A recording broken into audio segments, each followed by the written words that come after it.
Make a lot of people happy. Thank you, Steve. Developing news out of Washington, where senators are working on a deal to lower federal interest rates for student loans.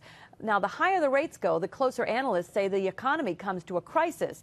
But good news may be on the horizon, and Matt Markham's here now to tell us about that. Hi, Matt. Hi, Liz. It is some good news. The president, put some serious pressure on lawmakers to get this done, but not before millions of college students and grads did it first. Congress let the July 1st deadline go to keep interest rates at a lower level. This is one battle, though, many families could not afford to lose. Prior to this potential deal, student loan rates were variable, they were unpredictable. Enough to put a family's finances and a student's future in jeopardy. Stafford loan rates spiked to 6.8% because the feds didn't act. There's rules now. I think that's important. Before there weren't rules. The plan discussed now would link interest rates to market trends, bringing them down to 3.9%. Andrew Genovese is in his third year at the University of Maryland, back in Guilderland now for the summer. He's planning ahead to pay off what he owes. I'll graduate with probably about 25 grand in debt, which is a lot less than some other kids do. But that's the national average. 14 million people under the age of 30 in and out of school have some kind of debt to pay.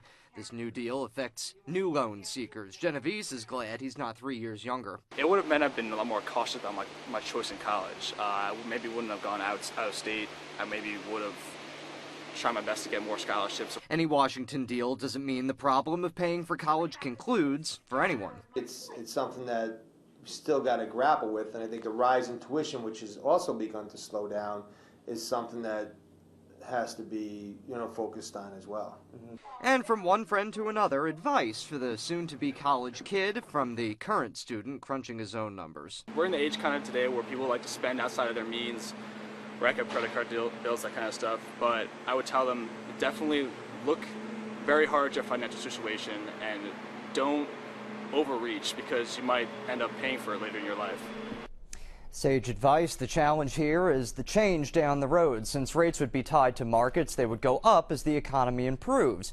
An 8.25% cap would be put in place under the current plan, but financial planners say the more money a college student, or a college graduate, I should say, has to spend, the better the economy will be. Kind of two different stories here, so we'll see what happens. Matt Markham, CBS 6 News. Liz.